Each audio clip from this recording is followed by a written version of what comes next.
Halo pemirsa Auto Driver, hatchback 1500cc merupakan salah satu kelas yang paling diminati di Indonesia dan rata-rata pemainnya berasal dari Jepang. Nah, sekarang bagaimana kalau Eropa menyiapkan penantang untuk pemain dari Asia tersebut dengan hatchback kompak dan cc-nya pun lebih kompak lagi 1200cc tapi dilengkapi dengan turbo. Inilah Polo 1.2 TSI.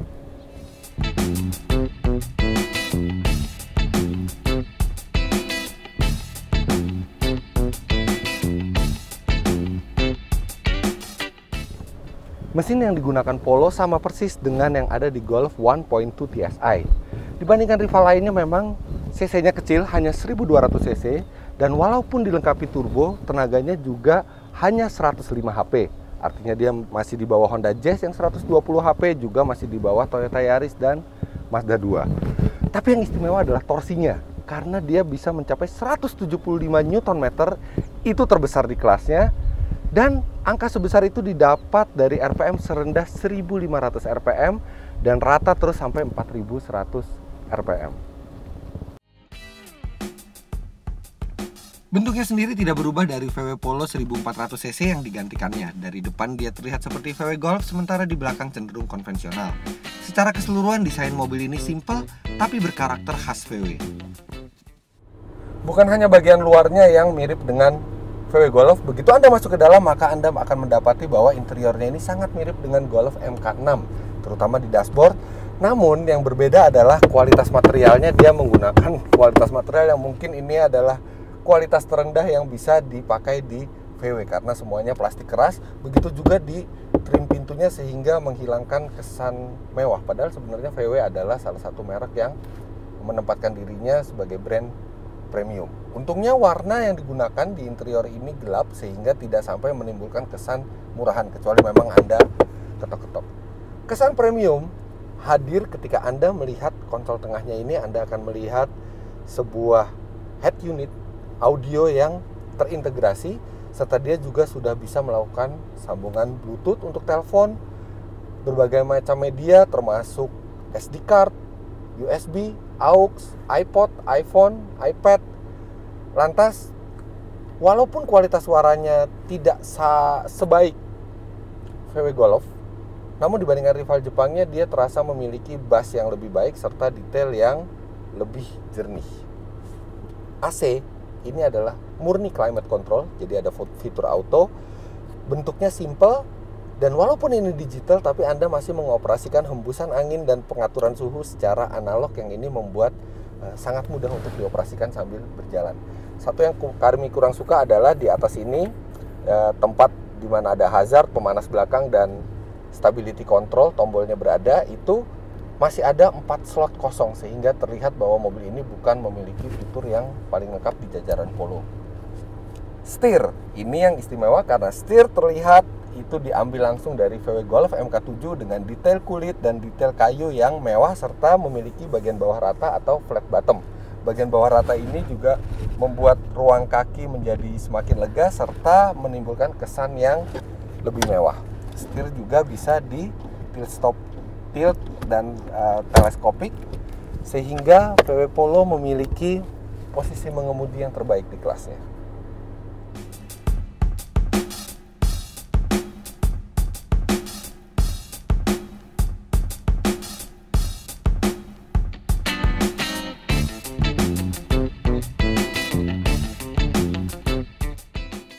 Seperti sudah saya duga sebelumnya, memang duduk di belakang ini sempit. Tapi satu yang cukup membantu adalah dia cukup tinggi sehingga paha tersangga dengan baik. Lantas ada ruang yang cukup besar di bawah jok itu untuk meletakkan telapak kaki Anda. Kepraktisan juga tidak begitu baik di mobil ini karena untuk penyimpanan barang Anda hanya memiliki satu laci penyimpanan tertutup serta 8 penyimpanan terbuka yang kecil-kecil ukurannya. Bahkan cup holder hanya ada 4 dan itu pun di depan semua, di belakang tidak ada cup holder sama sekali.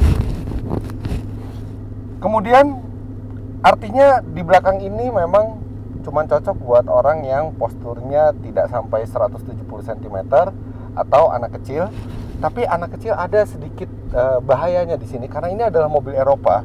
Dia didesain walaupun pintu dikunci dia tetap bisa membuka seperti ini dan Anda harus mengaktifkan child lock ketika anak Anda ada di belakang. Dan mengaktifkan child lock-nya juga tidak begitu mudah karena harus menggunakan kunci. Pada keempat pintunya VW Polo juga dilengkapi dengan power windows dengan auto di semuanya. Jadi Anda tinggal buka secara otomatis, Anda juga bisa menutup secara otomatis dan dilengkapi dengan sensor jepit yang sangat sensitif. Walaupun Anda hanya meletakkan kelingking, tapi dia langsung bisa ke bawah tanpa menyakiti jari Anda. Bagi Anda yang masih memiliki balita, juga tersedia sambungan ISOFIX di bangku belakang untuk meletakkan child seat secara aman. Jadi secara singkat, duduk di belakangnya memang tidak begitu menyenangkan untuk orang dewasa, jauh lebih baik rival-rivalnya. Sekarang kita lihat bagasinya. Untuk membuka bagasi seperti khasnya VW-VW modern dengan menggunakan tuas di logo ini. Dan cukup mengejutkan sebenarnya, karena walaupun dia tidak panjang, tapi dia cukup dalam. Kalau Anda lihat saya duduk, bisa sampai tenggelam ke dalam. Artinya dia kapasitasnya juga memadai. Memang tidak sebesar seperti Honda Jazz atau Toyota Yaris, tapi dia cukup dalam. Dan yang cukup mengejutkan adalah ban serep yang digunakan bukan space saver dan ukurannya sama persis seperti ban aslinya, walaupun dia memakai pelek bukan aluminium. Jika Anda membutuhkan volume bagasi lebih, Anda selalu bisa melipat jok belakangnya secara mudah, tapi pelipatan jok belakang ini memang tidak rata. Jadi tidak ada yang terlalu istimewa dengan akomodasi dan kepraktisannya. Namun VW memang terkenal dengan karakter pengendaraannya yang fun to drive. Saya pun langsung melajukan mobil ini untuk melihat bagaimana bila dibandingkan dengan rivalnya dari Jepang. Ya, rasanya mirip. Bukan mirip rivalnya, tapi lebih mirip ke arah VW Golf. Kalau Anda duduk di bangkunya, posisi mengemudinya, melihat desain dashboardnya, rasa di setir, kemudian rasa mesin dan transmisinya menggerakkan mobil ini, dia terasa seperti versi mini dari VW Golf. Dan itu cukup baik karena dia terasa solid, pengendaliannya juga baik, dia cengkeramannya cukup bagus, walaupun tidak sepresisi Golf karena dia sedikit ada limbung, tapi ini masih lebih baik dibandingkan rival-rival Jepangnya, kecuali mungkin Mazda 2. Mazda 2 lebih tajam pengendaliannya. Ini ada di kombinasi yang pas antara pengendalian yang presisi dan kenyamanan. Karakter suspensinya sendiri dia memang agak keras, tapi karakternya dewasa, jadi tidak sampai ajrut-ajrutan, dan di jalan tol Anda tidak akan terasa tiba-tiba sudah menyentuh 100, 120, bahkan kalau Anda tidak melihat speedometer Anda bisa saja tidak sadar bahwa ini sudah 140 km per jam. Rasanya benar-benar Eropa mobil ini. Akselerasi yang dihasilkan mobil ini sangat positif karena dia dilengkapi dengan turbo tentunya dan torsi yang sangat besar. 0 sampai 100 km per jam diklaim 10,7 detik, sedangkan hasil tes kami menunjukkan 0 sampai 100 km per jam itu 10,5 detik. Itu kalau dengan mode S, mode sport, dan membiarkan transmisi memindahkan gigi di red line di sekitar 6.500 rpm. Tapi kami menemukan cara yang lebih cepat. Kalau kita gunakan mode manual dan kita berpindah di 5000 rpm, itu kita akan menjaga mesin tetap berada di torsi maksimalnya, dan 0 sampai 100 km per jam didapatkan hasil 10,0 detik, yang artinya itu mirip dengan Mazda 2 dan Honda Jazz, namun sedikit lebih kencang dan dengan cc yang lebih kecil, yang artinya dia lebih hemat. Di dalam kota dia bisa menghasilkan 13 km per liter, dan di tol berjalan 100 km per jam putaran mesin hanya 2000 rpm membuat konsumsi bahan bakarnya bisa mencapai 20 km per liter. Sama-sama merah. Mazda 2 ini yang digunakan oleh kameramen kami, karena selain mengetes mobil ini sendiri, kami juga melakukan komparasi. Oh ya, ada satu lagi, karena ini mesin turbo, maka karakternya berbeda dengan normally aspirated. Ada jeda dari mulai Anda menginjak gas sampai tenaganya keluar. Jadi pertama kali menginjak gas itu masih terasa halus, baru setelah itu tenaganya keluar. Salah satu rahasia kenapa mobil ini bisa berakselerasi sangat cepat dan memiliki konsumsi bahan bakar yang tetap hemat adalah bukan hanya karena mesinnya, tapi juga karena teknologi transmisinya yang sudah 7 speed dan menggunakan kopling ganda, sehingga perpindahannya sangat cepat, perbandingan giginya rapat, dan terjadi sangat halus. Namun memang transmisi ini memiliki kelemahan di polo sebelumnya yang bermesin 1.4 TSI 1400 cc tanpa turbo. Dia agak menyentak-nyentak dan terlihat terasa agak gugup pada saat mulai berjalan di kemacetan, di stop and go, dan itu juga terjadi di Golf MK6. Tapi di mobil ini entah kenapa isu tersebut sudah tidak ada lagi. Kelihatannya VW sudah melakukan rombakan pada program komputernya sehingga mobil ini sudah bisa smooth di kondisi stop and go.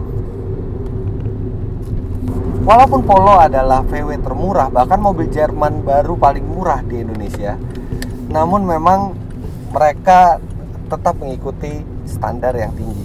Yang terasa juga pada saat berkendara adalah keheningan kabinnya. Dia terasa sangat baik meredam suara baik dari luar, dari ban maupun dari mesin.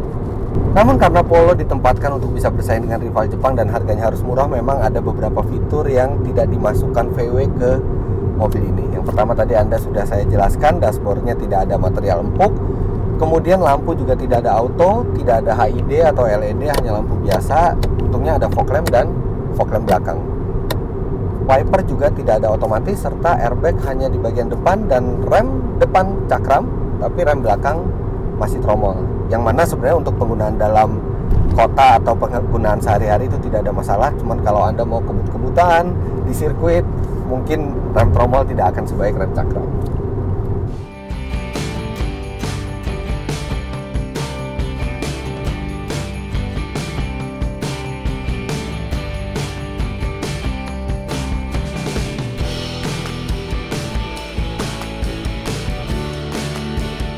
Harga jual dari VW Polo ini adalah 259 juta rupiah on road, yang artinya dia setara dengan rival Jepang lainnya. Tapi bedanya dia hanya tersedia dalam satu varian. Jadi Anda tidak bisa memilih varian dan spek yang sesuai dengan keinginan Anda, hanya satu ini saja.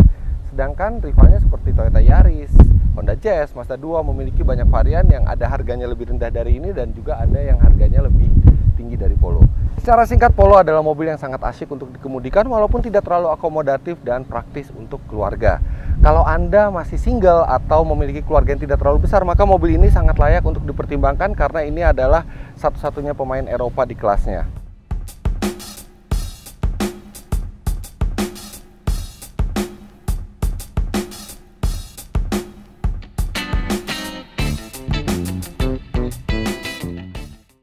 Begitulah hasil review kami akan VW Polo 1.2 TSI ini. Jangan lupa klik like dan komen. Kami juga ingin mendengar komentar Anda tentang mobil ini. Jangan lupa juga subscribe ke channel kami untuk info-info mobil terbaru. Terima kasih Anda sudah menyaksikan. Sampai jumpa di review kami selanjutnya.